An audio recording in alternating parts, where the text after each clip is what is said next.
ఉద్యోగులంతా ముఖ్యంగా ప్రభుత్వ ఉద్యోగులు ఇప్పుడు సంబరాలు జరుపుకుంటున్నారు.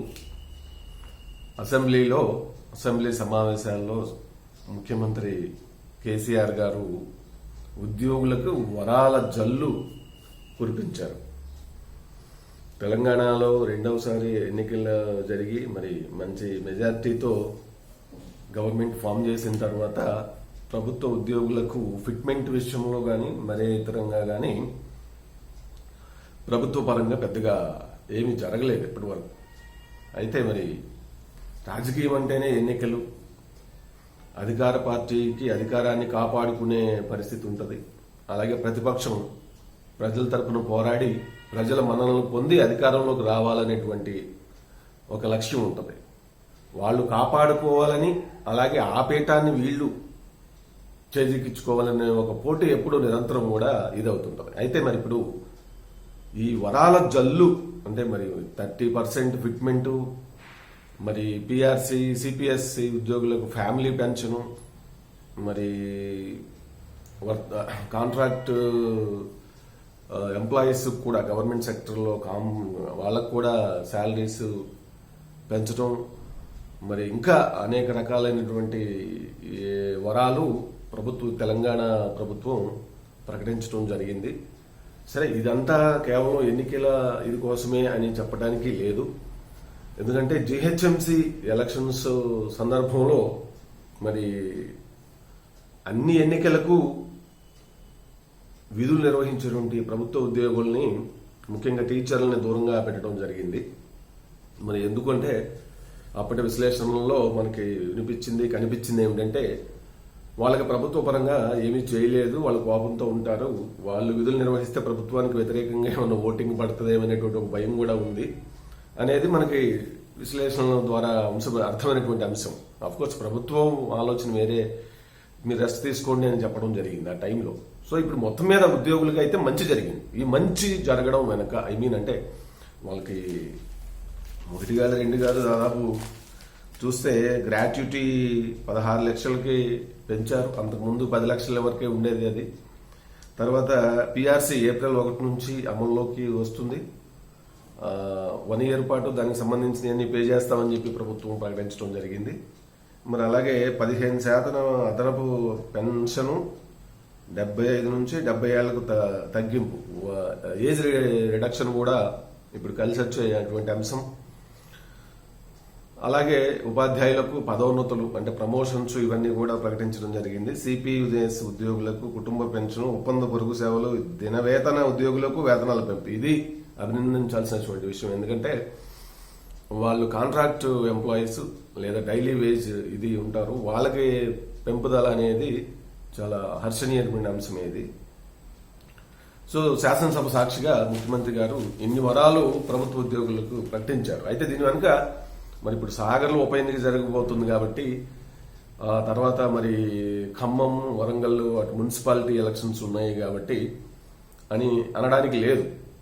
ఎందుకంటే అవి అధికార పార్టీకి ప్రతి ఎన్నిక ముఖ్యమైనప్పటికీ దూరంగా అంటే లక్ష్యాలు ఉంటాయి. అవేలో ఇప్పుడు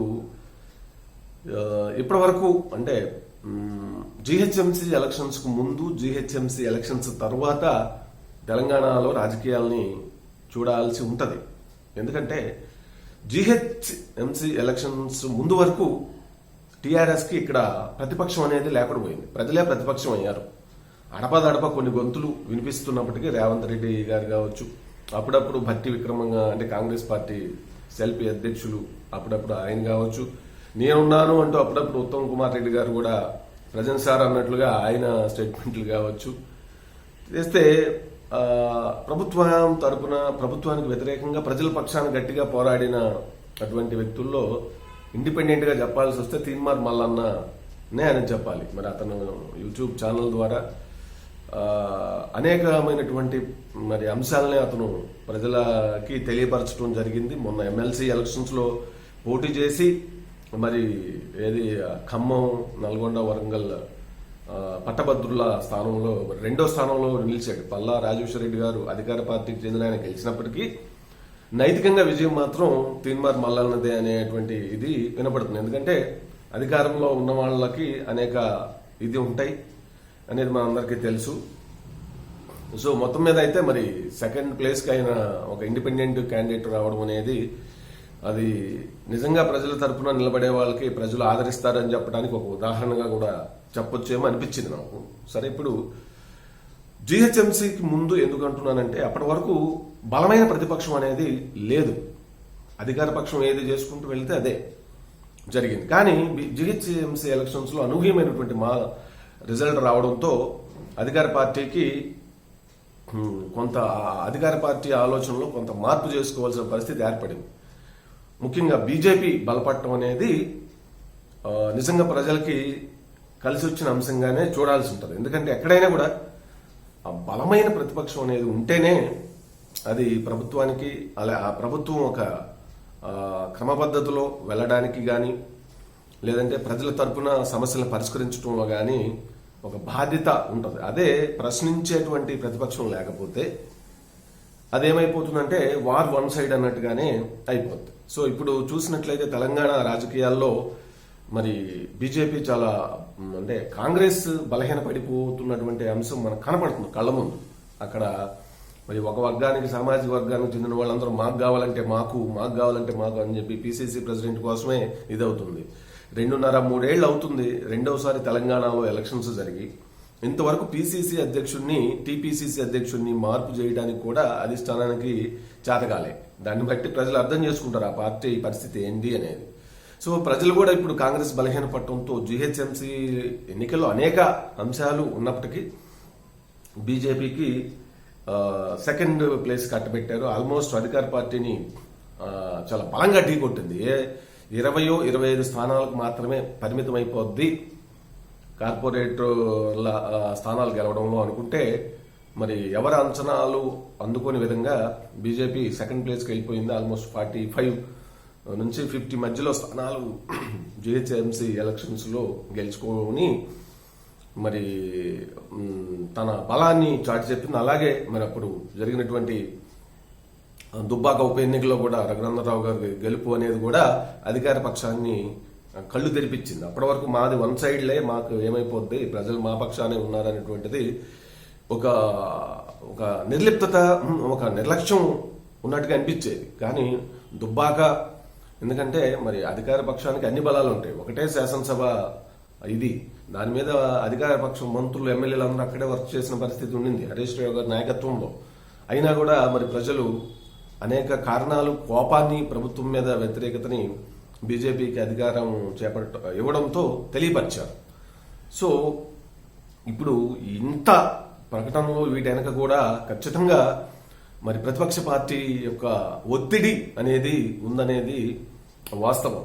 ఇది కేవలం అదే బీజేపీ ఏదో నామమాత్రం సీట్లకు జిహెచ్ఎంసీలు కనుక పరిమితమై ఉన్నట్లయితే అధికార పార్టీ అయినటువంటి టీఆర్ఎస్ ఇంతగా మరి స్పందించి ఉండేదా అనేది ఒక ప్రశ్న.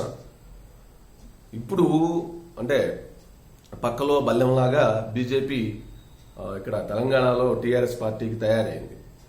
మాట వరుసకి కేసీఆర్ గారు ఇంకా కాంగ్రెసే మాకు ప్రతిపక్షం అని చెప్పినప్పటికీ ఆయనకి తెలుసు నిజమైన ప్రతిపక్షం బీజేపీ అనేది. ప్రజలు కూడా ఇప్పుడు టీఆర్ఎస్ తర్వాత బీజేపీనే చూస్తున్నారనేది కూడా వాస్తవం. ఎందుకంటే ఎక్కడైతే ఒక ఐక్యత, ఒక బలం పార్టీలో ఉంటుందో ప్రజలు ఎప్పుడు కూడా అటువైపే మొగ్గు చూపుతారు తప్ప మరి అసెంబ్లీ ఎన్నికల్లో అటు కొంచెం ఇటు కొంచెం కట్టబెట్టేటువంటి పరిస్థితి ఉండదు. ఏదో ఏకపక్షమైన తీర్పుని ప్రజలు ఈ మధ్య కాలంలో ప్రాంతీయ పార్టీల విషయాల్లో ఇస్తున్నటువంటి ఇదిని కూడా మనం గమనించవచ్చు. అప్పుడు 2019 ఎన్నికల్లో ఏపీలో కావచ్చు, మరి 2014 అప్పుడు అక్కడ ఏపీలోను ఇక్కడ తెలంగాణలోను కూడా అదే జరిగింది. ఏకపక్షంగా ఒక పార్టీకి అధికారం కట్టబెట్టడం జరిగింది. 2018లో మళ్ళీ తిరిగి టీఆర్ఎస్ కి కట్టబెట్టడం జరిగింది. అట్లా ప్రజలు చాలా క్లియర్ గా ఉంటున్నటువంటి పరిస్థితి కనబడతా ఉంది. సో ఎక్కడైతే బలంగా ఉంటుందో ఆ బలం అనేది రాజకీయ పార్టీలకు చాలా ఇంపార్టెంట్. ఐక్యత, పార్టీలో ఐక్యత, అంతా కలిసి పనిచేస్తున్నారు. ఈ పార్టీని మనం సమర్థించడం వల్ల మనకి మేలు జరుగుద్దని అనుకున్నప్పుడే వాళ్ళు అటువైపు మొగుతారు తప్ప అనేక అంతర్గత సమస్యలతో కొట్టుమిట్టాడి అసలు ఎవడకు వాడే యమునా తీరే అన్నట్టుగా కాంగ్రెస్ పార్టీ లాగా ఉంటే అటువైపు అంటే ఆ పార్టీకి మరి దేశ ఇదిలో ఎంతో చరిత్ర ఉంది, ఎంతో రాజకీయ ఇది ఉంది, అయినప్పటికీ కూడా మరి లీడర్షిప్ అనేది బలంగా లేకపోవటం ప్రస్తుతం అనేది దెబ్బ కొడతా ఉంది. కేంద్ర స్థాయి నుంచి ఇక్కడ రాష్ట్ర స్థాయి వరకు కూడా అదొక క్రైసిస్ లో పడిపోవడం అనేది వాళ్ళ అంటే విజన్ లేని ఒక పార్టీ అంటే విజన్. ఇప్పుడు తెలుగుదేశం పార్టీకి ఉన్న సమస్య కూడా అదే ఆంధ్రాలో. అలా ఏంటంటే తర్వాత లీడర్షిప్ ని వాళ్ళ వ్యక్తుల మీద నుంచే వ్యక్తులు ఒక వ్యక్తి తర్వాత ఆల్టర్నేటివ్ అనేది లేకుండా చేసుకోవటం, కుటుంబ రాజకీయాలు కావడం, కుటుంబ పార్టీలుగా ఇది రావడం అనేది పెద్ద డ్రాబ్యాక్ గా ఇవన్నీ అయినాయి. సరే ఇప్పుడు మొత్తం మీద అయితే సో ప్రతిపక్షం అనేది బలంగా ఉంటే ప్రజలకు ఎంత మేలు జరుగుద్ది అని చెప్పడమే నా ఉద్దేశం. సో ఈ రోజు జరిగినటువంటి ఈ అధికార ప్రభుత్వం చేసింది మంచి చేసింది, అది అప్రిషియేట్ చేయాల్సినటువంటి అంశమే. దీని వెనుక ఒక ఒత్తిడి అనేది ఖచ్చితంగా ఉంది అనేది అది ఖచ్చితంగా ప్రతిపక్షం బలంగా ఇది అవడం వల్లనే జరిగింది. సో ఎక్కడైనా ఏకపక్షం అనేది ప్రమాదకరం ప్రజాస్వామ్యంలో. కాబట్టి సో ఇది చాలా అంటే ఇక్కడ మన తెలంగాణ రాష్ట్రంలో ఇప్పుడు ప్రతిపక్షం అంటే బీజేపీనే. ఈ డెవలప్మెంట్స్ ప్రభుత్వం అనౌన్స్ చేసినటువంటి ఈ మంచి దాదాపు 9.5 లక్షల మంది ప్రభుత్వ ఉద్యోగులకు మేలు కలిగే విధంగా తీసుకున్న నిర్ణయాలు వెనక ఖచ్చితంగా ప్రతిపక్ష పార్టీ ఒత్తిడి ఉందనేది మనం గ్రహించాలి.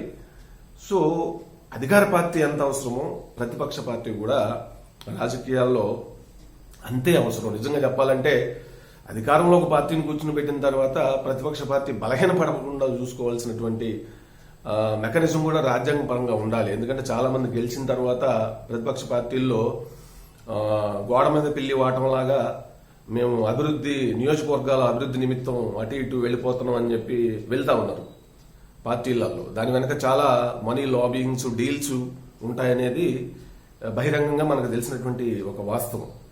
సో కాబట్టి ఇక నుంచి మరి రాజ్యాంగ పరంగా కూడా ఈ జంపింగ్ జపాంగుల్ని గెలిచిన తర్వాత కొంతకాలం పాటు ఖచ్చితంగా ఆ పార్టీ అధికారంలోకి వచ్చినా రాకపోయినా గెలిచిన పార్టీన ఇదిగానే ఉండాలి అనే విధంగా కూడా సవరణలు అవసరమేమో అనిపిస్తా ఉంది.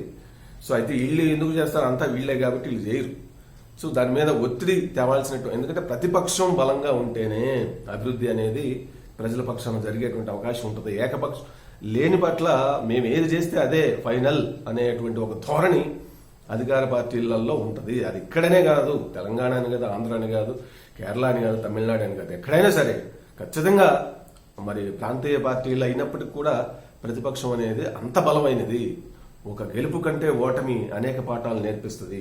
ఓటమి అనేది ప్రతిపక్షం అనే లాంటిది. ఎందుకంటే గెలిచిన తర్వాత గెలుపు ఆనందంలో అసలు ఏం జరుగుతుందనేది మర్చిపోతుంటారు.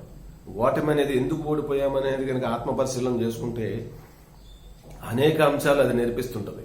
ఎలా మళ్ళీ విజయం కోసం పోరాడాలి అనేటువంటి ఒక ఇదిని అది గైడ్ చేస్తూ ఉంటుంది.